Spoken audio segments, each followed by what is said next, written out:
Hello, nous sommes le...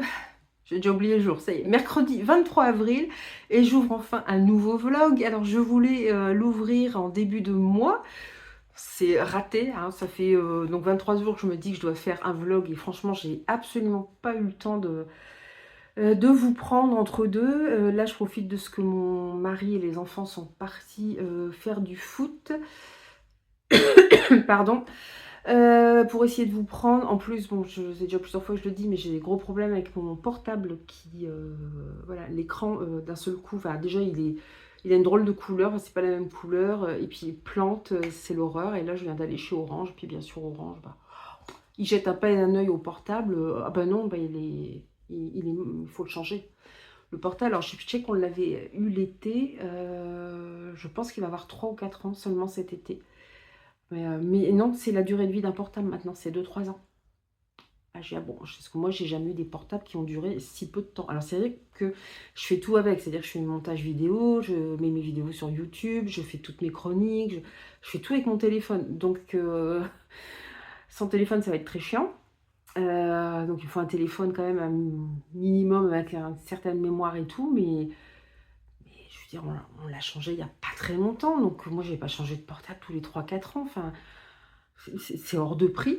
Alors, ils me disent, oui, alors l'équivalent, parce que celui que j'ai, évidemment, est déjà obsolète, hein, l'équivalent est à 449 euros, voilà, avec le contrat qu'on a, au lieu de 900. Ouais, ok, mais quand même, moi, je n'ai pas 449 euros à dépenser, surtout que le portable n'est pas très vieux. Donc, je sais pas, là, je vois, il fait une drôle de lumière. Je suis en train de filmer, d'un seul coup, bah, j'ai pu avoir d'écran, quoi. Alors, des fois, ça continue de filmer, mais j'ai plus l'écran qui... Et bah, on sent bien qu'on est, voilà, qu'on est des porte-monnaies sur pattes et qu'ils n'attendent que ça. Je voyais bien, je demandais quelques trucs que ça la faisait suer. Alors après, parce que c'est dans une galerie marchande et au milieu, il y a des petits stands d'un magasin. Il y a un mec qui réparait les portables. Puis je suis allée voir ce que j'ai lui, il va me dire vraiment ce qu'a mon téléphone parce qu'en fait, je sais même pas ce qu'a mon téléphone. Donc il m'a dit ça peut être que l'écran. Alors je sais plus, il donne un autre nom hein, parce que c'est tout un système. Il dit, il faut faire attention aussi à la carte mémoire. Il dit surtout, faites des sauvegardes. Mais lui, il m'a dit carrément, bah ouais, c'est hors de prix pour le faire réparer. Et ça vaut pas le coup. Il m'a dit, non, mais il dit, de toute façon, côté, voilà, on est des porte-monnaies sur pattes et ils attendent que ça. Alors lui aussi, il faut qu'il travaille, qu'il gagne son argent. Mais voilà, c'est pas la même mentalité. Là, on sent bien, de toute façon, c'est des vendeurs. Ils sont là pour vous vendre et basta pour le reste, quoi. Donc... ouais, je suis un petit peu écœurée, hein. J'avoue que je commence à en avoir marre. L'autre jour, c'était pour trouver un rendez-vous médical. On vous envoie chier comme une merde. Enfin, je veux dire, je reste polie, quoi. Et bah, en gros, ah ben non, on peut pas. Ils demandent même pas ce que vous avez ni rien, hein. Je me dis, c'est les gens qui ont eu des grosses maladies, je sais pas. S'ils changent de ville ou de région, ils font comment? Je sais pas, ils ont peut-être un suivi de la Sécu aussi, ce qui leur permet de trouver un autre médecin. Mais c'est un parcours du combattant, vous faites envoyer chier par tout le monde, quoi. Donc, j'avoue que je commence à en avoir un petit peu ras-le-bol. Je conçois qu'ils aient beaucoup de travail, mais je suis pas sans rien foutre non plus. Et bon, il y a un moment, enfin bref, je l'ai comme ça en travers de la gorge. Bon, sinon, je voulais vous parler des 2 challenges que je suis en train de faire en ce moment. Donc, avril autour de l'ASF qui est organisé par Céline Lecture sur Bookstagram, mais qui a lieu donc tout le mois d'avril. Donc, clairement, je n'ai pas réussi à faire grand-chose, je pense, dessus, parce que c'est bête, j'avais un peu plus de livres SF avant. Mais là, pas trop. Et bon, je ferai un point, je pense. Mais là, clairement, je pense pas que je vais le réussir. Mais je me dis, bon, tu te prends plus la tête, tu fais un challenge. Et après, ça va pas. C'est un petit peu, voilà, tant pis. Je veux dire, je ne joue pas ma vie. Il faut que ça reste coolos. Puis il y a le challenge de Tarot Book Challenge de Livromancienne aussi, qui est là un petit peu plus facile puisque bah, ça dure plus longtemps. Et voilà, il y a différents mots-clés. Donc c'est un petit peu plus simple à suivre. Donc j'avais commencé à noter les titres et tout, puis tout compte fait, bon, il y a des changements dans ma page, j'ai des nouvelles arrivées. Mais je pense que je vais, voilà, quand je vais faire le bilan, je pense que je vais arriver à quelque chose d'assez, voilà, d'assez de réussi, je pense, ou en tout cas pas très loin. Puis voilà, Steph de Piketty a annoncé aussi qu'elle relançait le mois de la fantaisie cette année, donc ça c'est super aussi. Donc ça va arriver bientôt, c'est en mai, hein, donc je pense qu'elle va pas tarder de nous poster une vidéo aussi. Donc voilà, donc du coup ça fera un 3e challenge aussi. Enfin, avril autour de la SF sera terminé et il y aura encore celui de Livromancienne et c'est celui de Steph de Piketty qui va arriver. Du coup, je me suis muni de mon petit bac avec les livres que j'ai lus en avril et puis mon carnet Je fais moi-même cette année mon carnet de lecture pour vous parler un petit peu des lectures que j'ai faites. Alors je ne sais pas, du coup je me dis que ça va être un vlog lecture qui va peut-être durer que sur une vidéo. Je sais pas trop, ça va dépendre aussi à quelle heure tout le monde rentre, parce que bon, quand tout le monde va rentrer, il va falloir se dépêcher d'aller faire à manger et tout. Et puis aussi, si le portable tient le coup, parce qu'il a vraiment, je vous dis, l'image elle est pourrie. Je sais même pas ce que je donne en vidéo, parce que ça fait des trucs bizarres. Voilà, bon, si un jour vous me voyez plus sur YouTube, c'est que certainement mon portable aura lâché, mais du coup je me pose des questions parce que je me dis, c'est vrai que j'en fais un gros usage, je m'en sers pour tout et c'est sûr que mon mari a changé le sien en même temps, hein, il n'a pas ces problèmes-là, mais voilà, il s'en sert beaucoup moins que moi. Moi je fais tout dessus, je fais mes vidéos, je fais mes chroniques, je vais sur Instagram, c'est surtout sur Instagram que je vais. Bon, c'est comme ça, on verra. On verra en allant, de toute façon, voilà, je sais pas, ça m'inquiète un petit peu, mais parce que voilà, j'aime bien ce que je fais, mais en même temps, c'est pas rémunéré, donc je me dis, je vais pas aller claquer des sommes folles non plus dans un truc qui est pas rémunéré, quoi. Pour finir, ça devient un loisir qui devient vachement cher quand même, sans compter les livres et tout, donc bon. Voilà, bref, tout ça pour dire que je vais vous parler un petit peu de mes lectures d'avril, avec le premier, voilà, que j'ai lu en avril, qui est à la recherche de l'esprit renard, tome 1, Alban, de Alix Nodo-Guillerme aux éditions Gulfstream, que j'avais reçu en service presse. On est voilà, dans un monde, vous voyez, c'est Inspiration Studio Ghibli. Alors, on est dans un monde assez qui ressemble à l'Asie. Les habitants ne sont pas asiatiques, hein, mais parce qu'il y a des illustrations à l'intérieur. Mais on retrouve voilà, des esprits un petit peu, les esprits renards, les yokai. Enfin, j'ai trouvé vraiment, c'était très très beau. Après, je vous trouve une illustration du personnage principal. Donc c'est ce que je vous disais, mon téléphone vient encore de me planter, donc j'étais en train de vous parler de ce livre. Je sens que je ne vais pas faire grand chose aujourd'hui parce qu'après j'ai tout le monde qui va rentrer, je vous dis, il va falloir préparer à manger.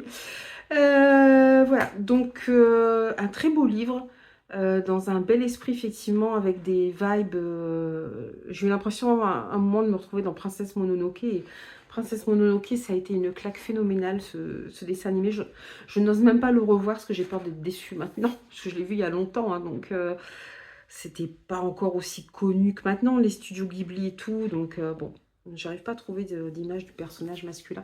C'est un jeune homme, en fait, ils vivent dans la montagne. On voit d'ailleurs qu'il y a une rupture entre ceux qui vivent dans la ville, qui ont l'air de vivre comme nous, c'est-à-dire avec tout le confort matériel qu'on a, des boîtes de conserve, parce que de temps en temps, ils achètent dans la montagne des boîtes de conserve. Alors, je ne sais plus quel nom ils donnent, un nom de marque, mais qui n'existe pas en vrai.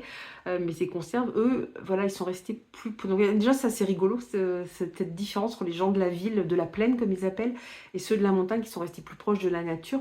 Leur maison, d'ailleurs, il y a de l'herbe, hein, dans les maisons. Il y a quelques pierres pour pouvoir marcher, mais c'est de l'herbe. Et pareil, les chemins, c'est à la fois de l'herbe et quelques pierres. Donc voilà, c'est resté très proche de la nature. Et notamment, ils étaient très proches de ceux qu'ils appelaient les Lumili. Voilà, ces créatures de la nature. Et jusqu'au jour où les choses sont mal passées. Alors, on va comprendre un petit peu pourquoi. Je vais vous descendre un petit peu. Là, hop. On va comprendre un petit peu plus pourquoi ça s'est dégradé. Alors, notamment... il y a des Lumii qui sont devenus, alors c'est plus des Lumii, je sais plus comment ils les appellent, mais ils sont devenus des créatures très dangereuses pour les humains, et ce sont les Albans, d'où le titre, qui défendent les humains, les autres humains, contre ces esprits qui ont viré mauvais. Alors, il y a un système, il y a énormément de diversité dans le roman. Notamment le personnage principal, il a, je sais plus quel âge il a, 11-14 ans, je sais plus. Il y a pas mal de représentations, je trouve, mais il y a un truc quand même qui reste, c'est-à-dire que pour devenir un Alban, on sait ceux qui vont devenir des Albans, des gens avec des pouvoirs. Ce sont ceux qui naissent avec des yeux gris, ceux qui naissent avec les yeux noirs, bon, vont être plutôt occupés à s'occuper de l'élevage, des cultures, l'entretien du village, voilà, toutes ces tâches quotidiennes. Et notre héros, justement, il naît avec un œil noir et un œil gris. Donc lui aimerait devenir un Alban, mais normalement non. Et puis, il sent bien que les villageois, il est un peu un paria, quoi, parce qu'il n'est pas comme les autres. Donc c'est un petit peu compliqué pour lui. C'est encore plus compliqué. Alors sa mère est une grande guerrière alban. Son père est devenu un traître et il a rejoint ce qu'on appelle les rogues, qui sont d'anciens albans qui désormais utilisent les esprits de la nature contre les humains pour conquérir des territoires. Et voilà, on va suivre. Alors c'est un tome introductif, mais en même temps assez prenant parce qu'il pose bien l'univers. On suit voilà, ce jeune garçon qui est en plein changement. Alors ça pourrait presque ressembler à une quête, sauf que ça reste vraiment cloisonné au village. De toute façon, il n'ose pas sortir du village parce que c'est dangereux, puisqu'il y a les esprits mauvais qui sont là. Il ne le fait qu'une fois pour aller voir sa grand-mère qui vit dans un temple, qui est elle-même une Alban. Voilà, et puis son père un jour vient le voir en lui disant on t'a menti, voilà. Donc, du coup, lui, il remet tout en question. C'était vraiment super intéressant et j'ai beaucoup aimé ce que nous propose l'auteur en termes de diversité, mais en même temps, vous avez voilà, ce cloisonnement. Si vous n'avez pas les yeux gris, bah, vous êtes un peu la sous-caste. Hein, normalement, ils sont censés les protéger. Mais bon, d'ailleurs, ils rencontrent un autre groupe d'Albans qui vient d'un autre village. Eux considèrent ceux avec des yeux noirs quasi comme des esclaves, quoi. Ils sont là pour faire les quatre volontés des Albans et c'est tout. Lui, encore dans son village, ils sont quand même respectés. Et les Albans sont là pour protéger ceux aux yeux noirs et pas se servir d'eux comme de simples objets. Donc c'est vraiment intéressant, puis on se rend compte qu'il y a effectivement des secrets gardés, notamment concernant son père, mais aussi le passé de sa mère. C'est vraiment, ça a été une bonne lecture, je vous le conseille, il est vraiment très agréable. C'est classé Young Adulte, mais voilà, c'est Gulfstream, donc ça reste quand même assez qualitatif et c'était vraiment, vraiment prenant. Ensuite, qu'est-ce que Ah oui, celui-ci, je l'ai lu en lecture commune sur le Discord de Jody, les livres de la crypte. On l'avait mis, j'avais oublié, à chaque fois j'oublie mes lectures communes, mais il y avait un moment que je voulais le sortir, c'est Nous avons toujours vécu au château de Shirley Jackson. Là, c'est Rivage Noir, alors je l'ai trouvé en poche d'occasion. Shirley Jackson, vous la connaissez peut-être, c'est elle qui a écrit La Maison Hantée, qui a été adaptée sur Netflix, mais apparemment la série n'a absolument rien à voir avec le livre. C'est vrai que le livre est assez particulier, La Maison Hantée, parce que ça reste une fin ouverte et qui pose interrogation, qui fait qu'on peut voilà, trouver différentes réponses. Je l'ai lu 2-3 fois. J'ai vu l'adaptation signée qui date peut-être des années 90, qui n'était pas terrible, terrible par rapport au livre. Celle qui est plus ancienne, qui doit dater des années 60, je crois, ou 70 à tout casser, qui était en noir et blanc, qui était vachement intéressante. Je trouvais déjà le postulat de départ était pas mal parce que voilà, ce sont des gens qui sont appelés par un homme dans une maison qui est réputée hantée. Et lui, il est là pour faire des expériences. Donc, il n'a pas choisi au hasard les 2 hommes et 2 femmes qui sont là. Voilà, c'est qu'ils ont vécu des expériences ou qu'ils auraient une sorte de don. Et dedans, les 2 femmes, il y en a une qui est très féminine, très coquette, qui est plutôt dans la séduction, sans non plus devenir un cliché ambulant. Hein, je ne sais pas, elle n'est pas en train de vamper tous les hommes, c'est pas ça, mais voilà, c'est une femme qui prend soin d'elle, qui est sûre d'elle. Voilà, c'est une femme sûre d'elle, sachant que ça se passe quand même dans les années 60, c'est quand même pas mal, hein, vu la place de la femme à cette époque-là.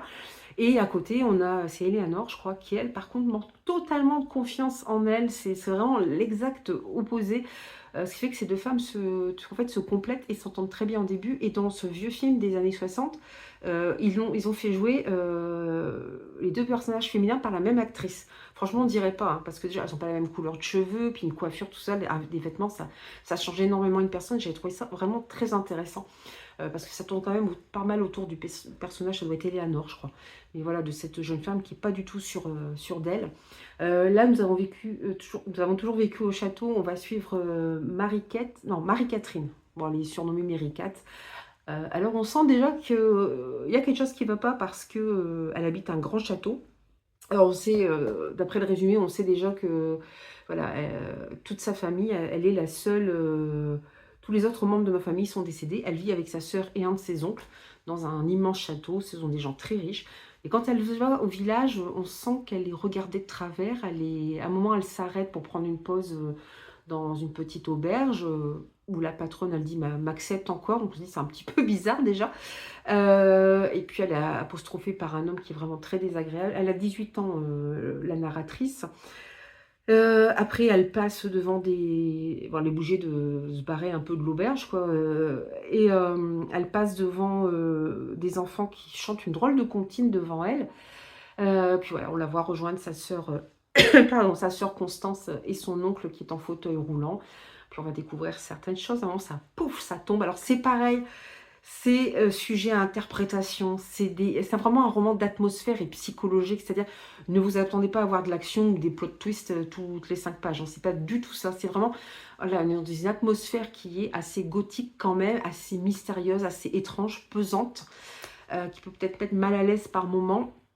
Voilà, c'est ce qu'on appelle un roman d'atmosphère, donc il y a pas énormément d'action, hein, mais bon, il y a des choses qui tombent là, des choses qui énervent parce qu'on aimerait en savoir plus. Des fois, on se dit: «Ah, ça c'est là, c'est parce que c'est pour nous dire que» on essaie de faire des interprétations, c'est pas forcément les bonnes, ouais, c'est pas mal fait et bon, j'ai beaucoup aimé l'atmosphère, encore une comme avec la maison hantée, je reste avec beaucoup d'interrogations, je reste avec quelques frustrations, mais en même temps, j'ai aimé l'atmosphère du roman. J'ai Aung San Man aussi, dans ma palle de cette autrice.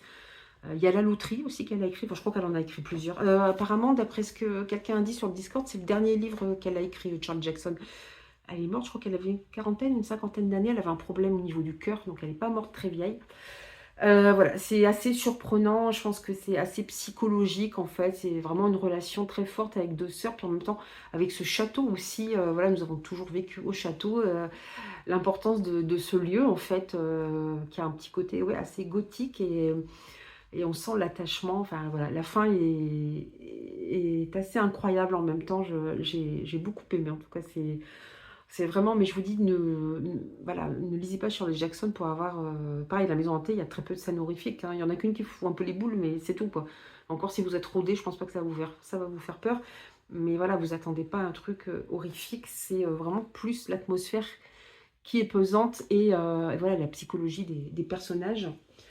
Ensuite, qu'est-ce que j'ai attaqué? Alors celui-ci, je ne l'ai plus, c'était, ma mère a fait une mini razzia dans mes livres. Mes parents sont venus chercher mes enfants pour, les emmener quelques jours en vacances. Du coup, elle a dit: «Ah bah, j'ai vu ça sur,» alors je savais pas sur quel réseau, parce que mes parents vont pas sur les réseaux sociaux, mais si sur Facebook, elle l'avait vu sur Facebook. Donc elle a embarqué, Conjuration de Belen Guillou, donc les 2 tomes, hein, évidemment. En lisant mais ça fait plaisir, c'est en lisant mes chroniques, ça l'a tenté. La Mandragore de Cristal et puis, celui dont je vais vous parler qui est, Les Amants du Ragnarok de Jean-Laurent Del Socorro aux éditions, Albin Michel Imaginaire. Heu, Très bien. Alors c'est la première fois que je lisais Jean-Laurent Del Socorro. J'ai dans ma palle depuis 1 an ou 2, enfin quand le livre est sorti, Morgane Pendragon. Alors en fait, il va faire un triptyque qui va concerner les légendes, occidentales. Donc le premier, c'était les légendes arthuriennes avec Morgane Pendragon. Ça peut se lire indépendamment, hein, il y a pas de souci. Et là, c'est autour de la mythologie, viking avec les amants du Ragnarok. Donc alors je pense qu'on va retrouver dans ces 2 romans, un thème, c'est-à-dire que l'arrivée de la chrétienté, du christianisme, de l'évangélisation de l'Europe, voilà, juste après la chute de l'Empire romain. Arthur, il y a ça aussi dans les histoires du mythe arthurien. Et puis le christianisme s'en est emparé aussi du mythe arthurien pour lui, voilà, pour lui donner un côté chrétien, et ils sont emparés de plein de choses qui venaient du paganisme ou des anciennes religions pour les intégrer au christianisme, pour que ça passe mieux auprès des gens. Il y a plein de fêtes qu'on a qui correspondent à des fêtes qui étaient autrefois, païennes, quoi. Voilà. Donc on reste là-dedans. Donc dans Arthur, je pense qu'on va forcément parler de ce passage des anciennes religions au christianisme. Là, on a ça aussi, c'est la fin des dieux vikings, c'est le Ragnarok, donc la fin du monde pour eux. Donc on va suivre 2 personnages féminins. Alors l'une d'entre elles est une géante qui est l'épouse, de, Thor. Alors je n'ai pas retenu son nom. Alors c'est pareil, en plus selon les versions, il n'a pas toujours la même épouse, hein.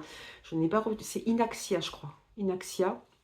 Et notamment son rôle, c'est de préserver, s'occuper de Yggdrasil, qui est l'arbre monde, hein, qui est très important dans la mythologie viking. Et on va suivre aussi une jeune femme qui est une skald, c'est-à-dire une sorte de conteuse, hein, itinérante, qui est aveugle, et qui vit en couple avec une guerrière. Et cette guerrière, ben, voilà, il y a des batailles, notamment, alors ça par contre, Jean-Laurent Del Socorro le dit à la fin, il a intégré cette partie de l'histoire qui existe vraiment. Voilà, il s'est permis quelques libertés. Il le dit à la fin, ça je trouve ça super parce que ça permet, c'est pas une période de l'histoire que je connais tellement, donc ça permet de, voilà, de se positionner. Et il va parler de Brian Boru, alors je pense que je le prononce très mal parce que c'était un roi irlandais. Il est connu pour être le dernier roi d'Irlande. Je ne sais pas pourquoi c'est le dernier roi d'Irlande. Puis comme mon internet ne fonctionne plus, je ne vais pas pouvoir aller voir tout de suite, mais il faudrait que je me renseigne. Mais voilà, si vous avez connu la vibe, voilà, comme ça, celtique qui revenait, où on voyait Alan Stivell, enfin tous ces chanteurs, voilà, qui chantaient, voilà, qui étaient empreints de culture bretonne, celtique, gaélique. Alan Stivell a une chanson qui s'appelle Brian Boru, donc c'était le dernier roi d'Irlande. Là, Jean-Laurent Del Socorro l'intègre à son récit, sauf que, bon, apparemment, c'est pas tout à fait exact ce qu'il dit. Et Brian Boru se bat contre les guerriers vikings pour évangéliser l'Europe, enfin l'Irlande, là, en l'occurrence.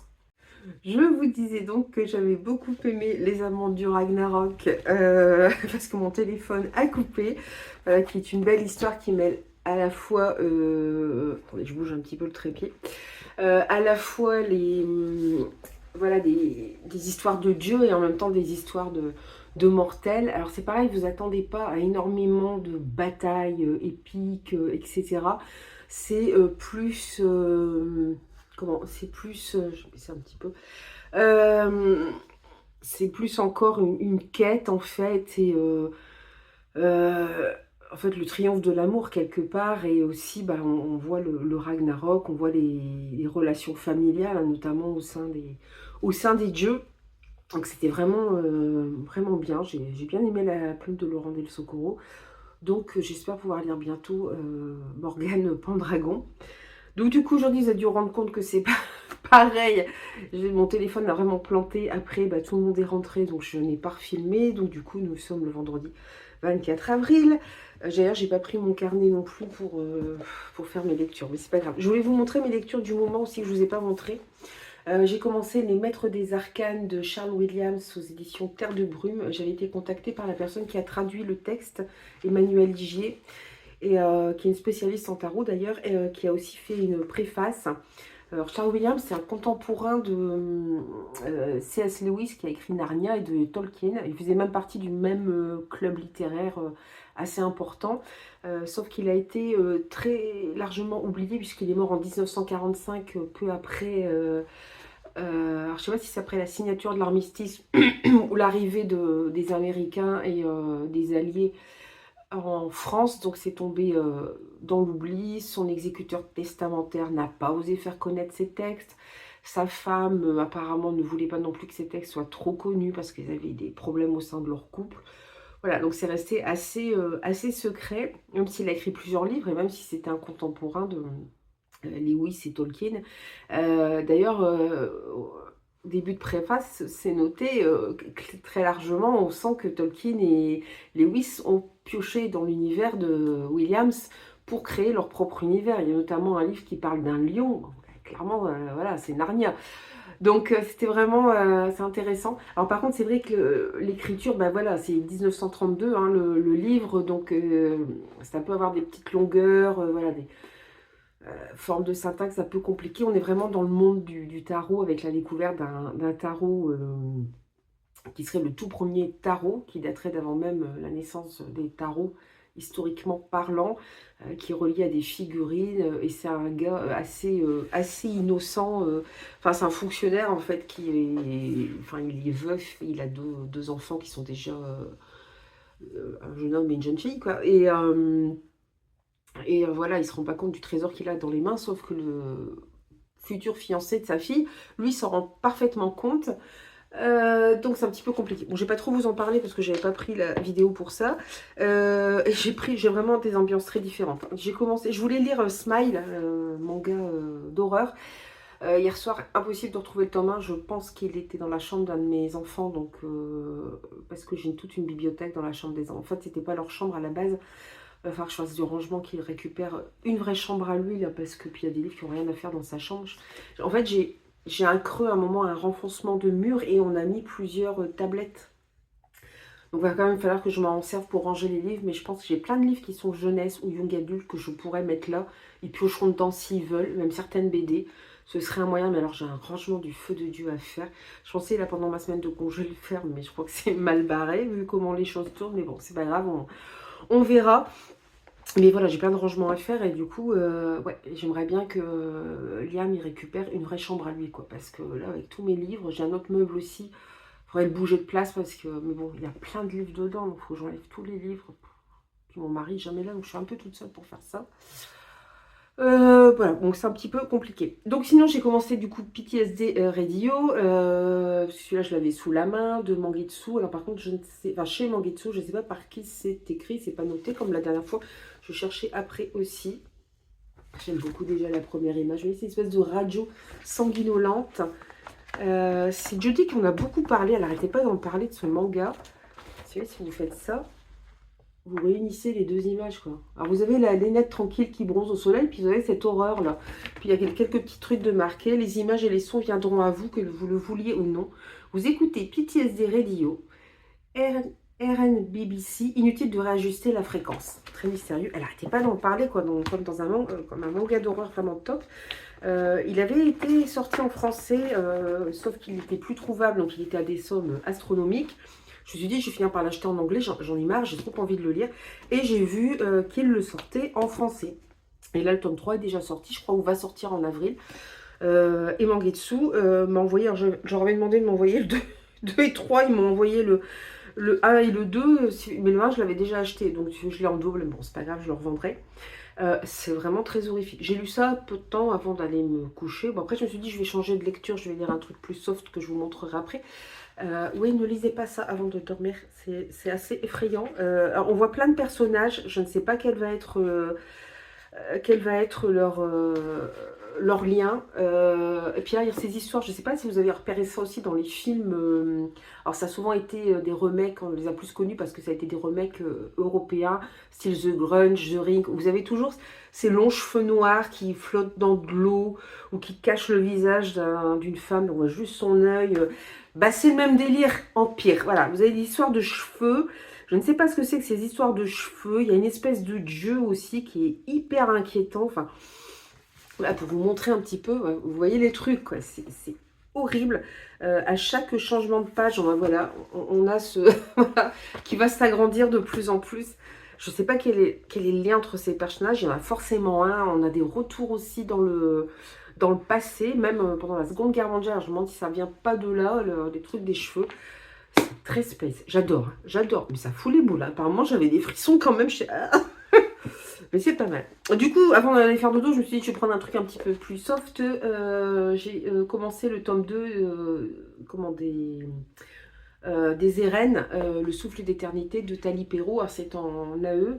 Et j'avais lu le tome 1 il y a longtemps. Elle m'avait proposé de recevoir le tome 2. C'est le souffle d'infinité. Donc on suit des frères qui sont... C'est de la romance historique. On suit des frères qui sont irlandais d'origine, mais comme ils font pas mal de commerce, ils vont notamment à Saint-Malo en France. Et voilà, dans le premier, on voit que voilà, c'est de la romance historique, ça se termine bien. Voilà, on le voit rencontrer sa future dulcinée.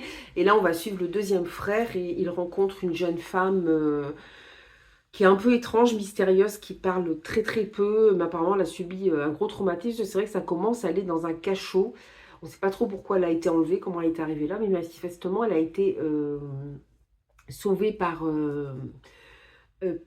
Cordelia, qui est la première héroïne qu'on voit dans le tome 1. Donc je pense qu'il y a un rapport avec tout ça. Donc je suis curieuse de connaître un petit peu son histoire. Voilà.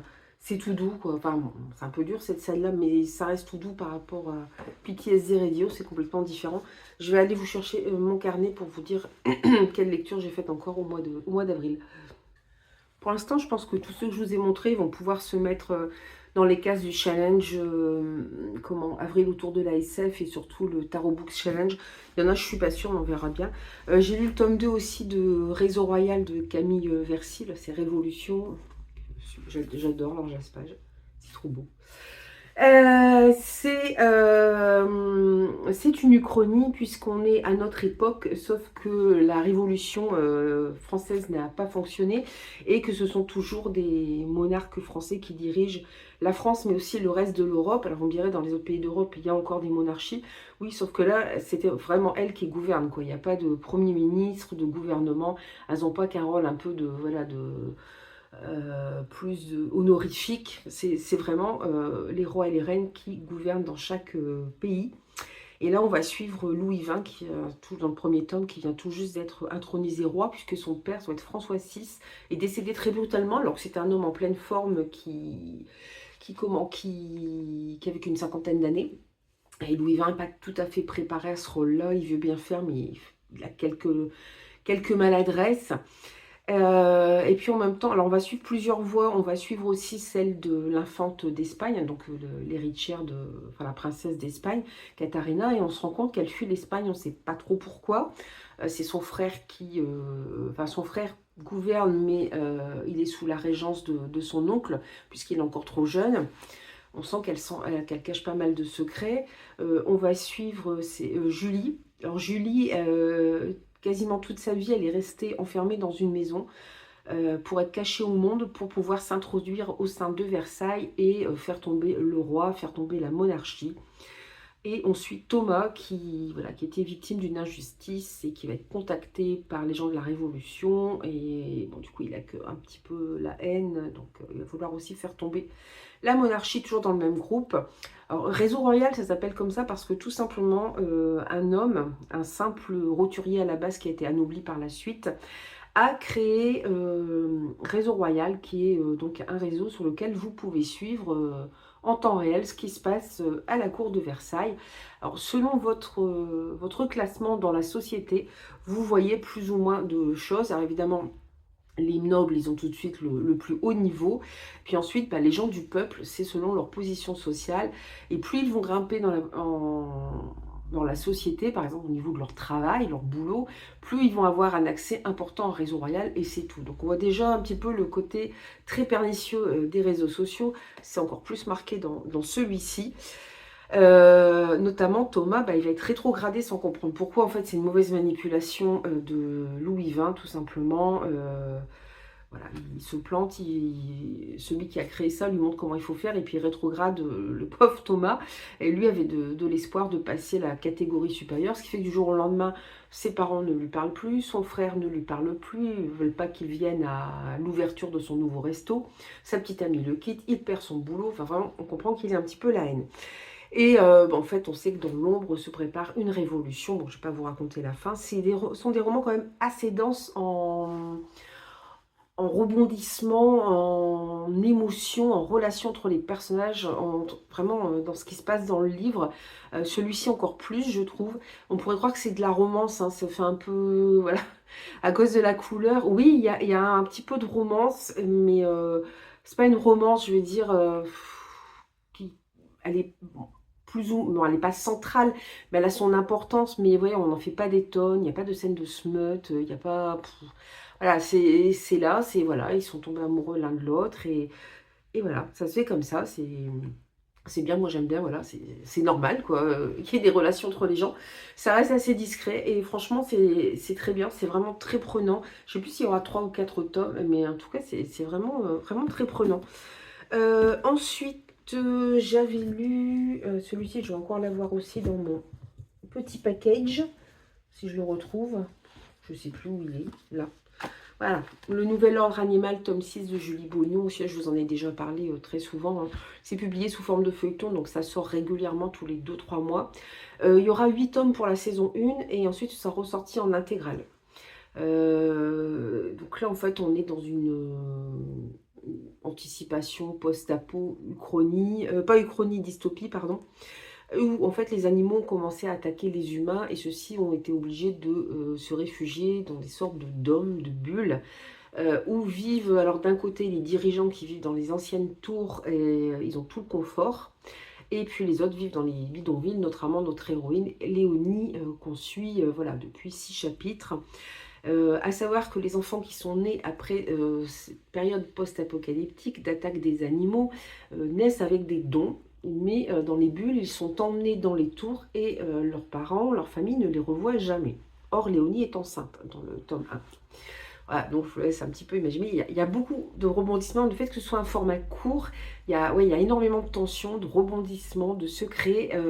Il y a des flash-forward, quoi, des retours en arrière qui nous permettent de comprendre. Alors, on voit Léonie quand voilà, ça a commencé à se déglinguer, que les animaux ont commencé à attaquer. On voit aussi d'autres personnages qui vont apparaître petit à petit, leur importance, le rôle qu'ils ont joué dans tout ça. On a des réponses à certaines choses, mais il y en a d'autres qui arrivent, donc du coup ça crée vraiment un sentiment voilà, d'un rythme très haletant, très prenant, et puis du coup terriblement addictif. Et puis ce tome-ci, c'est toujours pareil, c'est très addictif. Plus le personnage masculin était assez mystérieux, parce que sur les autres couvertures, ce sont des animaux. Et là, pour une fois, on avait un personnage masculin. Voilà, puis un travail éditorial qui est super bien fait au niveau du livre, j'aime beaucoup, voilà, c'est super bien travaillé, il y a des dessins, tout ça, et dans celui-ci, il y a même des... Je ne sais pas si j'en avais un exemple ici, vous avez carrément une illustration qui est sous le livre, en fait. C'est vraiment très beau, c'est vraiment bien travaillé, donc vraiment, je suis très accro à la série pour l'instant. L'autrice, voilà, dit qu'il y aurait 8 tomes pour la saison 1. Tant que ça marche, tant qu'elle a des idées, elle continue. Elle verra après si elle arrête. Ensuite, alors celui-là, je pense qu'il ne va pas rentrer dans aucune des catégories, puisqu'on est dans de la littérature blanche davantage. Moi, je vous en parlais quand même. C'est Yellow Face de R.F. Kuang. Là, c'est chez Ellipsis, donc c'est une autre branche de la maison de Saxus. Je l'ai lu en lecture commune. Donc c'est Rebecca F. Kuang, pardon. C'est celle qui a écrit Babel et La guerre du pavot, qui va être réédité par De Saxus, justement parce que le tome 3 n'avait jamais été édité. Voilà, donc on va suivre deux autrices qui sont assez jeunes. L'une d'elles est blanche, l'autre est sino-américaine. Et cette dernière, en fait, elle réussit tout, c'est-à-dire qu'elle a des prix pour des nouvelles, elle est éditée, on va lui racheter des droits pour adapter un de ses romans sur Netflix, donc là c'est banco. Et donc il y a un petit peu de jalousie de la part de son amie à côté, hein, jusqu'au jour où notre autrice, je ne sais plus comment, Athéna elle s'appelle, sino-américaine, meurt bêtement. C'est dans la 4e de couverture, je ne spoil pas. Et elle vient juste de montrer son prochain manuscrit à son amie, et celle-ci ne peut pas s'empêcher de l'embarquer et effectivement de dire que c'est le sien. Donc il va découler beaucoup de choses de tout ça. Je vous en parlerai plus longuement dans un point lecture parce que il fait pas vraiment partie, voilà, on est plus dans la littérature contemporaine, donc on n'est pas vraiment bon pour les challenges. Ensuite, j'avais lu, là pour le coup, on y est un petit peu plus. Il faudrait que j'arrête de paumer mes marque-pages partout aussi, moi ce serait bien. Avec Virus ou Jardin des Plantes de Stéphane Boudy aux éditions du Petit Pavé. L'auteur m'avait contacté, ça m'avait intéressé, parce que sur le coup de la couverture je me dis mais de quoi ça parle, et en fait c'est aussi de l'anticipation, presque du post-apo. Alors il parle de faits réels, hein, puisque nous avons un virus venu de Chine qui a décimé alors je ne sais pas au niveau de la population mondiale, mais en tout cas au niveau de la population française, la moitié, voire plus de la moitié de la population française. Donc on est vraiment déjà avancé dans ce virus. D'ailleurs, l'auteur rend hommage aux gens qui sont décédés de la Covid, du Covid, je ne sais plus si on dit là ou du, enfin, bref, durant voilà, cette période que nous avons connue de confinement. Du coup, c'est un peu l'effondrement partout, d'autant que les Français sont en guerre, enfin la Chine et les États-Unis sont entrés en guerre contre la France, donc ça a été bombardé pour des raisons what the fuck, enfin, notamment pour des vols de masques, pour le fait que la Chine, enfin tout ce qui était Asie, alors la Chine a réussi à réguler le virus, le reste de l'Asie n'a pas été touché, donc du coup les Occidentaux ne sont pas super bien vus parce qu'eux ils sont porteurs du virus. Voilà, et ils ont par leur faute, il y a eu une deuxième vague en Asie, donc du coup voilà, les Occidentaux ne sont pas du tout appréciés, d'où la guerre avec la Chine et les États-Unis, mais c'est surtout un roman mais à l'humour hyper corrosif. On va suivre, alors il s'appelle comment, je ne dis pas de bêtises, parce qu'en fait l'auteur a repris des noms très connus. Alors il y en a, il les a pas changés, il y en a, il les a changés, mais on reconnaît très bien de qui il parle. Par contre, je ne voudrais pas dire le... le vrai prénom, c'est DJ Calmette, hein, qui a trouvé un... qui a dit, c'est bon, j'ai trouvé un antidote, sauf que bah, il y a eu une campagne de dénigrement qui a été montée contre lui et personne ne l'a cru. Bon, maintenant, on sait que son remède fonctionne, mais je vous dis, il y a plus de la moitié de la population qui est morte. Et il va être aidé par son ami Jean Pascal, qui est un ancien policier reconverti, qui a fait une bavure, qui est reconverti en écrivain. Donc voilà, déjà vous avez des noms comme ça très connus. Alors pas l'ancien policier, hein, mais les autres oui. Et ils sont contactés par l'ancienne première ministre qui veut reformer un gouvernement. Évidemment, hein, pour essayer de redresser un petit peu les choses. Et ils sont censés aller recruter ces gens. Alors, je vous dis pas qui ils vont recruter. Franchement, c'est à découvrir. Sauf que je dis, mais attends, parce qu'il voilà, il a changé un peu les noms, mais on parle bien de qui je pense, là. C'est ce truc vraiment, mais what the fuck, hein. Alors, voilà, c'est une satire, clairement, c'est une satire de notre société actuelle. Voilà, ça tire à boulet rouge. Enfin, c'est excellent. Moi, j'étais obligée de sourire. Je suis obligée de rigoler quand je voyais les noms et les comportements. Et mais c'est pas possible, quoi. C'est pas possible. Mais franchement, ouais, l'humour est hyper grinçant, hyper corrosif. J'ai adoré, quoi. L'auteur, voilà, il s'est mis aucune limite. Dans le même temps, bah, Jean Pascal, l'ancien flic, il essaie il y a un double meurtre qui a été commis. L'ancien compagnon de la première ministre voulait trouver un virus, il n'a pas réussi, donc il en veut à Calmette. Voilà, il est jaloux. Plus voilà, sa compagne l'a quitté. Bon bref, il y a tout ça qui rentre en ligne de compte, donc il y a une sorte de mini-enquête aussi derrière. Mais c'est vraiment pour le côté humour corrosif. Et je vais pas vous le dire ici pour pas spoiler, mais les gens qu'il choisit pour monter le gouvernement, bon, en même temps, on se dit, ça peut peut-être pas être pire que ce qu'on a actuellement, mais voilà, c'est vraiment une satire de notre société actuelle par le biais, effectivement, d'un livre d'anticipation, quoi. C'est excellemment bien fait, c'est vraiment très, très marrant. Ensuite, qu'est-ce que je vous ai pas parlé non plus des films que j'ai regardés pour le challenge Avril autour de la SF. Enfin, en fait, comme ça compte que pour un, mais c'est pas grave, j'ai vu mes enfants me réclamer de regarder Retour vers le futur. Il y a des années que je ne l'avais pas vu. Je me demandais si je ne l'avais pas en DVD, mais on ne l'avait pas. Donc je l'ai demandé à la médiathèque. Donc là, on a regardé le premier. Ils ont adoré. J'étais super contente parce que moi, c'est un film que j'adore, quoi. Retour vers le futur. Et on a regardé après, pendant les vacances, le 2. Et ils ont voulu enchaîner sur le 3. Alors, comme ils sont pas très accros à la télé, j'ai dit, vous n'allez pas vous ennuyer en enchaînant le 3. Bah non. Ils ont pas... Ils sont pas du tout, ils ont vraiment adoré. Alors moi, le 3, je vous avoue, je me suis un petit peu endormie devant. C'est celui dont je me souviens le moins, justement, pas essayé de le regarder. Alors ça comptera que pour une catégorie au niveau de la Avril autour de la SF, hein, puisque c'est une trilogie, ça fait un tout. Mais voilà, je pensais regarder plus de films de SF. En fait, le soir, j'ai tellement de livres à lire que bah, du coup, je regarde pas, quoi. Surtout pour les films, voilà, un peu fantastiques, SF. Ah si, j'ai regardé Invasion. Avec Daniel Craig et Nicole Kidman, hein, qui a inspiré du livre. Alors je ne sais plus si c'est le livre, c'est L'invasion des profanateurs de sépulture. C'est peut-être un autre nom, mais il y a eu moult films faits à partir de ce livre, notamment Le village des damnés, hein, où en fait il y a un blackout et bon, peu de temps après, les femmes découvrent qu'elles sont enceintes. Bon, fallait bien qu'ils s'occupent, c'était le blackout. C'est un vieux film, hein, il est en noir et blanc. Et tous les enfants qui naissent, ils sont assez strange parce que déjà, ils ont la peau quand même très très claire, des cheveux blonds blancs. Puis ils sont toujours en groupe, donc on se rend compte qu'il y a quelque chose de voilà, assez étrange. Il y a eu l'invasion des profanateurs de sépulture en film, je crois qu'il y en a eu 2. Et invasion, c'est clairement tiré de là, c'est-à-dire que si vous vous endormez, il y a une espèce de virus qui vous attaque. En fait, ce sont des extraterrestres et vous vous transformez.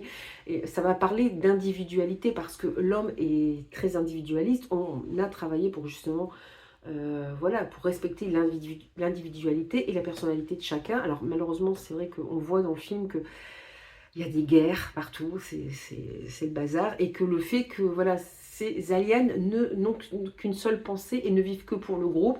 Alors c'est vrai que dans les rues, c'est hyper calme, hein. Il n'y a rien qui se passe, ils sont tous... Mais c'est effrayant. Mais voilà, ça pose l'interrogation sur effectivement l'individualisme forcené aussi de l'être humain. C'est important de garder son individualité, que ce soit respecté, mais en même temps, voilà, il y a des dérives. Après, l'individualisme n'est pas... enfin, l'individualité, la personnalité des gens n'est pas respecté partout non plus dans notre monde. Hein, voilà, on est en Occident, ça va, mais dans d'autres pays, c'est un peu marche ou crève. Et si tu sors un peu des sentiers battus, voilà, ça passe pas. Donc voilà, c'est un film, voilà, j'avais déjà vu, je me suis dit, bon, allez, pas trop prise de tête. Donc ça va me cocher 2 cases, mais à mon avis, le bilan, il va pas être terrible. Mais c'est pas grave, je voulais le faire, j'aime bien, donc j'ai continué. Ensuite, j'ai lu, c'est pareil, je vais pouvoir le faire rentrer dans l'ASF. Altéré de Charlie Leméga aux éditions Seuil. C'est pareil, qui m'ont contacté, c'est 2 fois qu'ils me contactent pour m'envoyer des livres, merci à eux. C'est vraiment sympa, c'est des livres vraiment très intéressants. J'avais reçu Strange Pictures, qui était vraiment très space, que j'avais adoré, qui était un coup de cœur. Là, en fait, Altéré, à la base, c'est un podcast que l'auteur Charlie Omega, passé à la radio, qui doit encore être écoutable d'ailleurs. Et puis là, donc il l'a mis par écrit. Apparemment, il lui offre une fin qu'il n'y avait pas dans son podcast. J'avoue que j'ai pas écouté son podcast, j'ai pas eu le temps. On suit cette jeune femme, Alicia, qui a 28 ans, qui travaille pour une agence de pub et qui vient de faire un gros burn-out. Donc, elle a été licenciée ou elle est partie d'elle-même, je ne sais plus. Mais elle a beaucoup de mal à s'en remettre. Donc déjà, voilà, on est bien dans notre société où effectivement, il faut toujours être à 200% et voilà, et vous n'êtes pas... Il faut toujours être efficace et au bout d'un moment, vous vous oubliez complètement. Et elle, on la voit, bah, elle est un peu perdue du coup dans sa vie. Son truc, c'est notamment de se promener dans les rues de Paris au volant de sa voiture jusqu'à un soir où elle manque d'avoir un accident. C'est quelque chose qui apparaît devant ses yeux et en même temps, bon, elle évite l'accident, mais la nuit même, elle rêve d'un homme. Ça lui paraît très réel, sauf qu'elle n'arrive pas à voir le visage de cet homme. Donc elle va aller interroger sa mère pour lui demander si ça lui dit quelque chose, les images qu'elle a vues de cet homme, d'un chien, puisque sa mère était aussi dans cette espèce d'hallucination. Puis de là, évidemment, elle va découvrir certaines choses. Donc ça part dans un côté fantastique SF. On va parler aussi de voyage dans le temps. Ça se lit vraiment tout seul. Ça pourrait presque être du young adulte. Hein. Bon, young adulte plus, mais il n'y a pas de scène voilà, trop dure. Donc ça peut être lisible par des grands ados. Voilà, ça interroge pas mal. Puis sur la quête d'identité aussi. Puisqu'elle recherche bah, qui est cet homme, elle repense à son enfance qui a été un petit peu, qui a été dure, puisque son père est mort quand elle était petite, en venant la chercher à l'école en plus, donc il y a ce sentiment de culpabilité, puis elle va apprendre plein d'autres choses, elle va découvrir un groupe aussi, qui comme elle dit qu'il a des impressions d'avoir vécu bah, d'avoir des souvenirs de choses qu'il n'a pas vécues, de choses qu'ils n'ont pas vécues. Donc voilà, elle va commencer à aller vers ce groupe pour savoir ce qu'il en est. Donc voilà, et ça se dévore franchement tout seul. Donc ça se lit très bien. Je dis même pour des grands ados, ça pourrait tout à fait faire l'affaire. Ensuite, j'en étais où je suis toujours avec mon petit calendrier. Alors par contre, il y en a, je parie que je les ai pas mis là. Bah oui, il va encore falloir que je fasse un détour par... j'ai plein de livres là-bas. Il y en a partout de toute façon. Alors celui-ci, c'est un petit coup de cœur. J'ai adoré ma lecture. C'est de la Cozy Fantasy. C'est la petite boutique au sortilège de Sarah Bess Durst aux éditions Bragelonne que j'avais reçu en service presse. Donc, des petits pots de confiture parce qu'ils ont leur importance, les petits pots de confiture. C'est un bonbon ce livre. J'ai vraiment adoré. Si vous voulez, voilà, c'est de la Cozy Fantasy. Si vous voulez un moment de douceur, allez-y, un moment de calme, de repos, de bienveillance, allez-y, il est vraiment génial. Je ne sais pas si vous pouvez voir, il est là, on a un petit chat ailé. C'est un monde très féerique en fait. Hein. Il y a des créatures très différentes, on a une centauresse, on a des gens avec des bois sur la tête, avec des plumes. C'est des humains, mais voilà, alors... C'est pas hyper détaillé au niveau du world building. Hein. Notre héroïne qui est là, par exemple, on sait qu'elle a la peau bleue et les cheveux couleur saphir. Elle est bibliothécaire dans la capitale, sauf que les rebelles ont mis en place une révolte, ont tué l'empereur. Et ils ont commencé à mettre le feu à la grande bibliothèque, donc elle est obligée de s'enfuir. Alors elle s'enfuit avec le maximum de livres qu'elle peut emporter, parce que c'est une folle de livres. Alors à savoir qu'au début du livre, c'est noté, ce n'est pas que je n'aime... Non, ce n'était pas qu'elle n'aimait pas les gens, c'était juste qu'elle préférait les livres. Donc moi je me suis vachement retrouvée dedans. C'est tout à fait ça. Effectivement, Kiela, c'est quelqu'un qui a beaucoup de mal à se sociabiliser, qui a beaucoup de mal avec les autres et qui est bien. Elle passe son temps en fait à la bibliothèque, hein, comme d'autres d'ailleurs. Elle dort là, elle vit là. Son seul contact, c'est, alors c'est très rigolo, c'est une plante case. C'est son nom, Case, hein, une plante vivante, alors qui a été, c'est la création d'une bibliothécaire. Elle a d'ailleurs été punie pour ça parce qu'on n'a pas le droit d'utiliser les sortilèges. Seuls les mages le peuvent et avec autorisation de l'empereur. Donc c'est complètement interdit. La bibliothécaire l'a payé de sa vie d'ailleurs. Mais elle a créé cette plante et cette plante est venue trouver refuge auprès de Kiela. Donc c'est son seul contact. C'est la plante qui va lui, des fois lui, bah, elle est très anxieuse aussi cette plante. Elle imagine toujours plein de trucs catastrophiques. Mais en même temps, c'est elle qui dit à Kiela, bah, attends, là, faut qu'on se barre de la bibliothèque parce qu'elle est en train de brûler, quoi. Parce que sinon, Kiela, elle restait là. Et puis, du coup, bah, Kiela, elle prend un bateau avec tous ses livres. Alors, on n'a pas le droit d'emmener les livres non plus, ce sont des livres de sortilèges. Et puis, elle se dit, bah, le seul refuge que j'ai, c'est d'aller sur l'île de Carlet, je crois. Je sais plus, Carlet. Parce que c'est de là d'où viennent ses parents. Ils vivaient là et ils ont quitté l'île pour offrir un meilleur avenir à sa fille. Donc elle va retrouver la maisonnette de ses parents qui est là, bon, qui est dans un sale état quand elle arrive.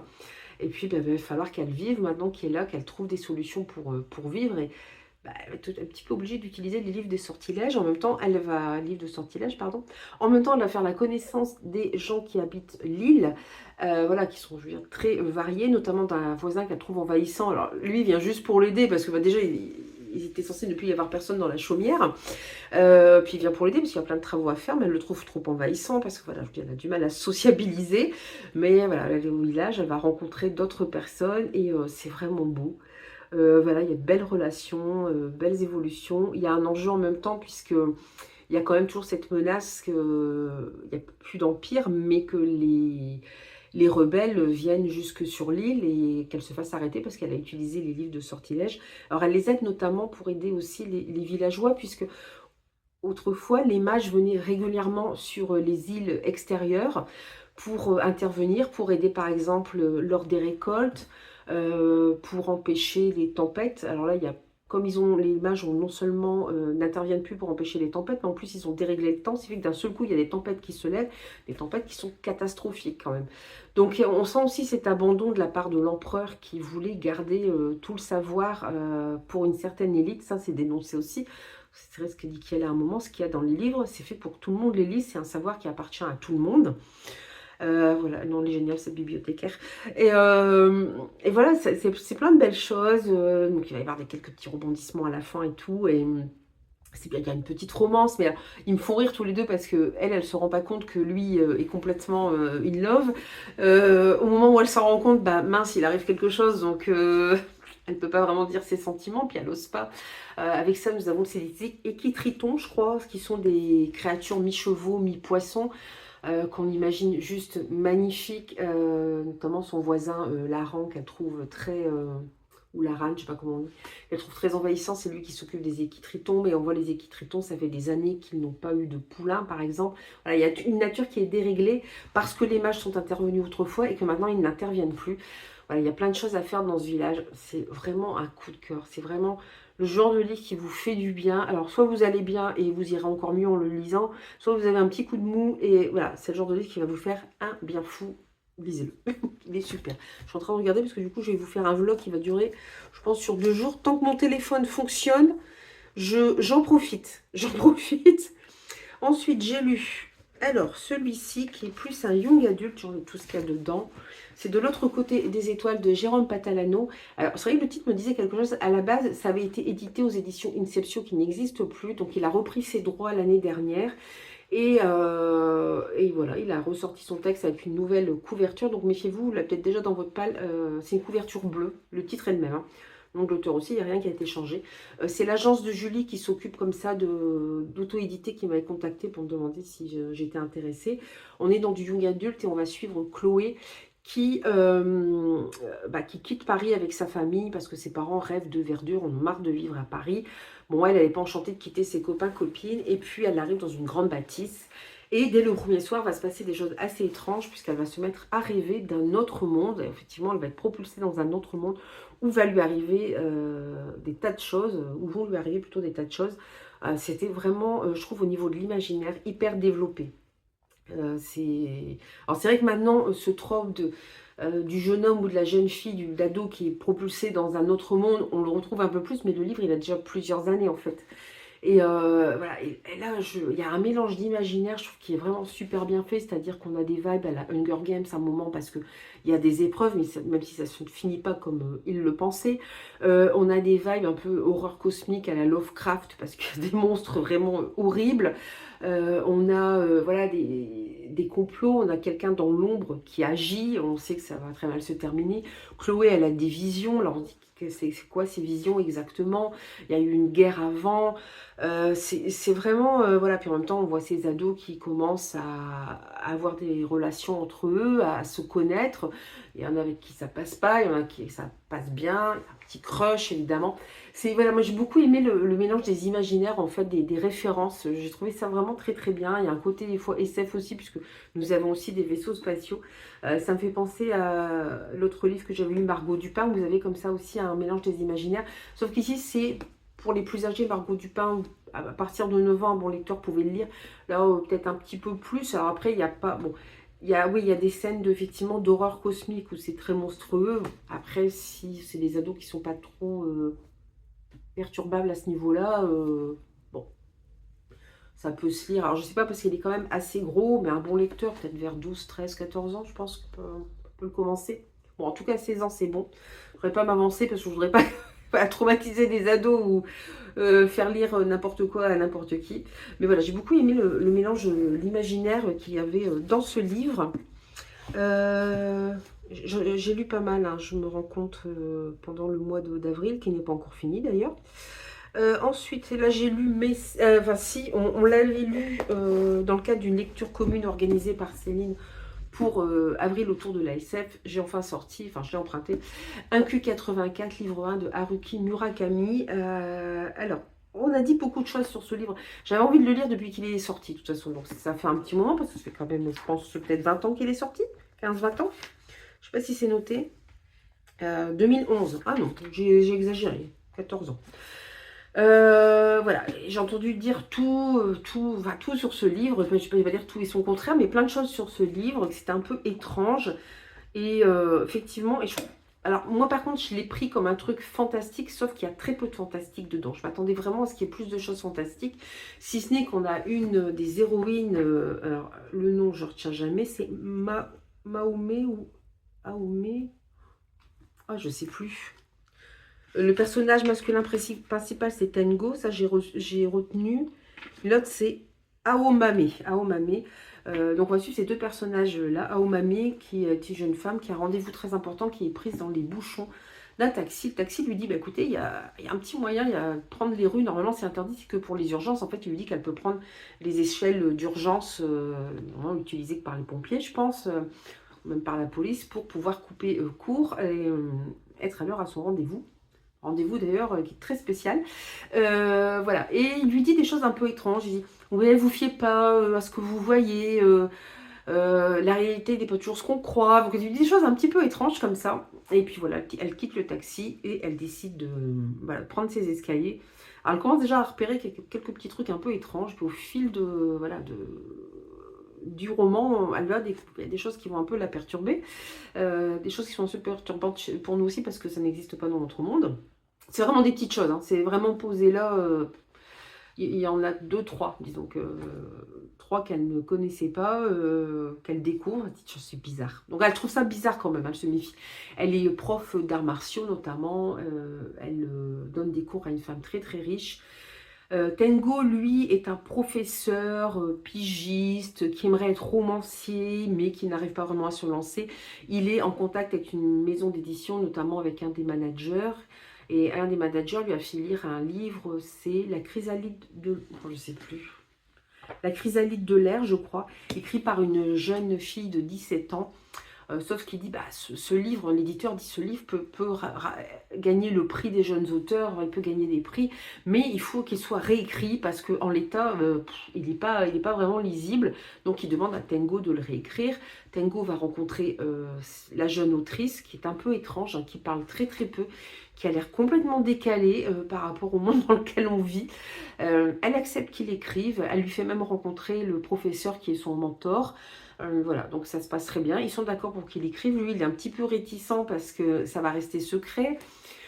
Voilà, donc pour lui, c'est un peu de la tricherie. Voilà, ça l'embête un petit peu. Et il réécrit, on voit voilà, son parcours aussi, la vie qu'il mène, assez solitaire quand même. Il y a des... Voilà, on voit un petit peu son passé, des choses qui l'ont marqué dans son passé. Et puis la relation avec cette jeune autrice.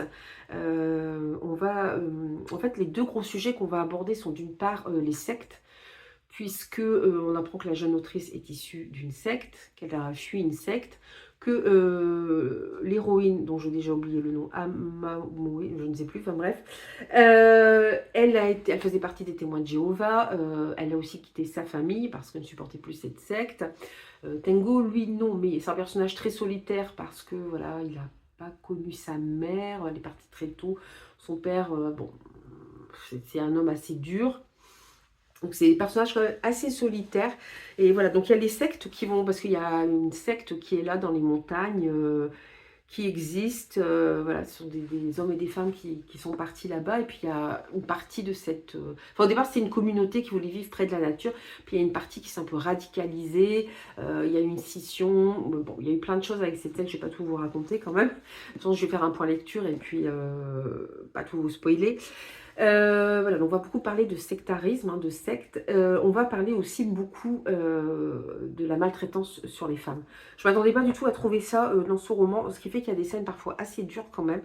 On tue en particulier maltraitance, VIOL, pédophilie.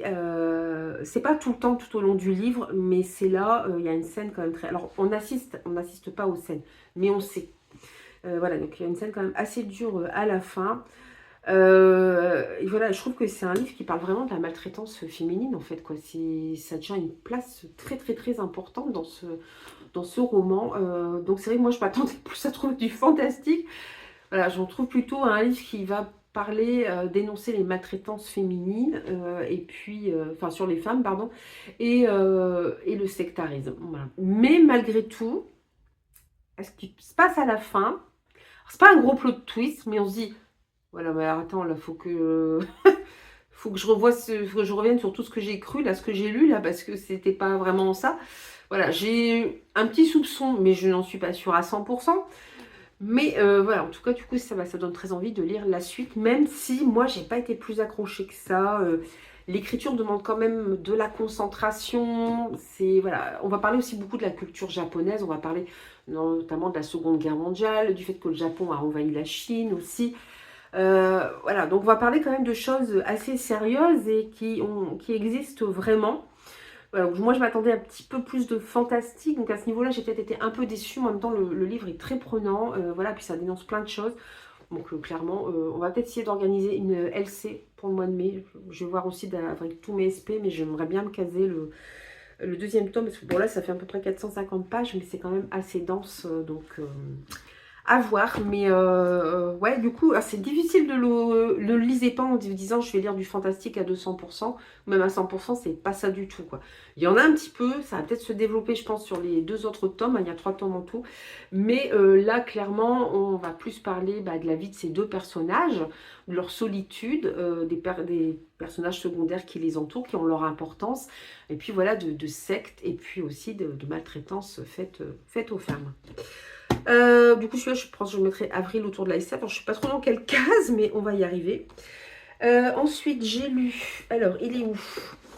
Ici. Alors là, je crois que j'ai découvert une nouvelle autrice qui, je pense, va me marquer, parce que ça fait 2 livres de cette autrice que je lis quasiment coup sur coup. Bon, le problème, c'est que c'est son 2e roman. Donc, il va falloir que j'attende qu'elle en écrive d'autres. C'est Marge Lantel, et là, c'est Orcast chez Mnemos que j'ai reçu en service presse. J'avais lu en lecture commune son précédent roman qui s'appelait Code Ardent, dont je vous ai fait une review. Là, on va être plus dans la dark fantasy, on est dans un monde imaginaire. C'est très dur, hein, parce que on est dans la ville d'Emourne et dans cette ville, en fait, il y a 4 grands clans qui dirigent cette ville. Alors ces clans, en fait, il y a des siècles de cela, à la base, ils étaient des animaux et comme il y avait énormément de magie, ils se sont transformés petit à petit pour devenir de plus en plus humains.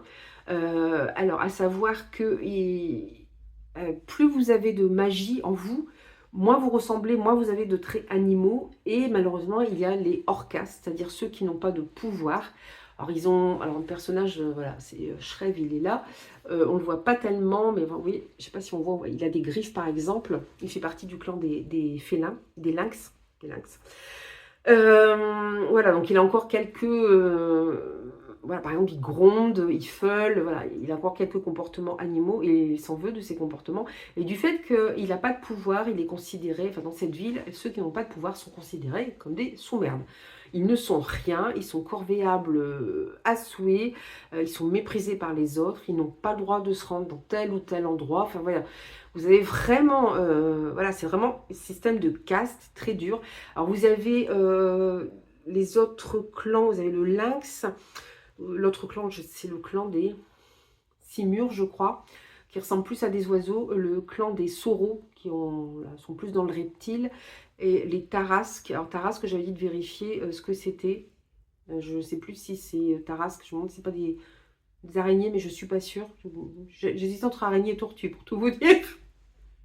Je dis peut-être une grosse bêtise, hein, j'ai peut-être l'air con là quand je dis ça, mais voilà, je sais pas trop. Mais et puis les autres, on reconnaît leurs traits, voilà, on se doute, celui-là, oui, effectivement, il a des traits reptiliens, l'autre, il a des traits d'oiseau. Mais ce clan-là, j'ai eu un petit peu plus de mal. Mais c'est pas le plus important c'est le clan du lynx. Et puis il va se passer quelque chose de très grave, ils sont gouvernés par un... Alors c'est pas une ville, hein, c'est même un royaume, ils sont gouvernés par un prince. Voilà, et on va apprendre des choses aussi sur le passé de Shreve. Et en même temps, on va découvrir l'autre personnage qui est ici, qui se fait appeler Ténèbres, un nom plein de promesses, et qui est un grand invité. Il est considéré comme tel, c'est-à-dire qu'on lui ouvre toutes les portes de la cité, de la capitale, parce qu'il vient, déjà c'est un étranger, alors... lui aussi, on apprend que son peuple est issu aussi, ils ont encore quelques traces animales dans leur sang, mais voilà, ils font très humains. Hein, si ce n'est encore une fois, certains ont des pouvoirs plus ou moins développés.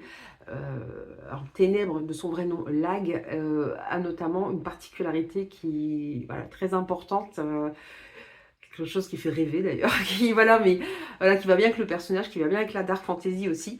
Et voilà, il vient avec une pierre de pouvoir, parce qu'il faut savoir aussi que cette cité, elle utilise énormément des pierres. Donc c'est des pierres comme nous, on a des pierres, hein, je veux dire, voilà. Mais c'est des pierres de pouvoir qui ont plus ou moins de pouvoir. Et lui, il a une pierre très importante de pouvoir autour du cou que lui a confié... on sait qu'il y a des elfes, on les voit très peu, hein, mais il y a des elfes que lui a confié un elfe. Il est censé la faire analyser. Or, comme Shreve, lui, est pourvoyeur de pierres pour notamment une des Sauros qui est castée, ils vont se rencontrer. Alors, Ténèbres, lui, ne vient pas avec tous ses a priori sur les castés, les non-castés, enfin les hors-castes. Ce système de caste le surprend fortement. Il commet des maladresses, hein, d'ailleurs. Mais bon, comme c'est un grand invité, voilà, il lui arrive rien. Voilà, on lui déroule le tapis rouge. Mais il fait la connaissance de Shreve, il ne comprend pas trop le système. Donc nous non plus, on ne le connaît pas, donc on apprend à le connaître en même temps. Mais en même temps, Ténèbres, il a des flashs de son passé. Et on se rend compte que là d'où il vient, c'était pas la joie non plus. Ce que j'ai aimé, c'est comme avec Code Ardent, c'est-à-dire que l'autrice a vraiment une écriture pardon, très immersive. Il y a beaucoup de scènes de duels, de combats au corps à corps, et c'est vraiment très très immersif. C'est plein de testostérone, hein. C'est vraiment... voilà, c'est...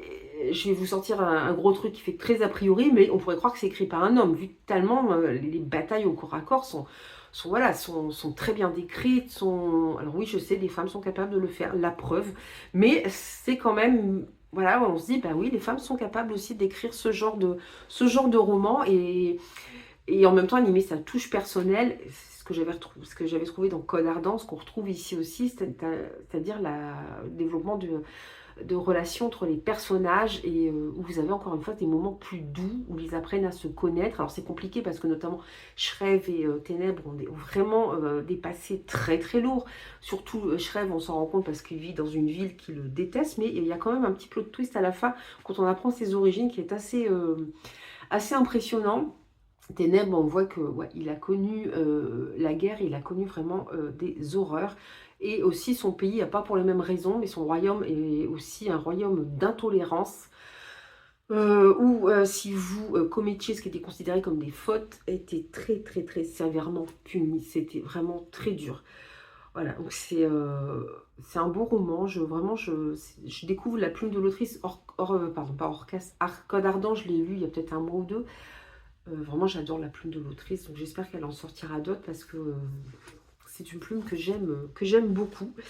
Ensuite, qu'est-ce que j'ai lu d'autre? J'ai lu 11 cahiers, mais là, on est plus dans du suspense de Pascal Marmé aux éditions des Livres et du Rêve. Alors, on est plus dans un suspense avec un notaire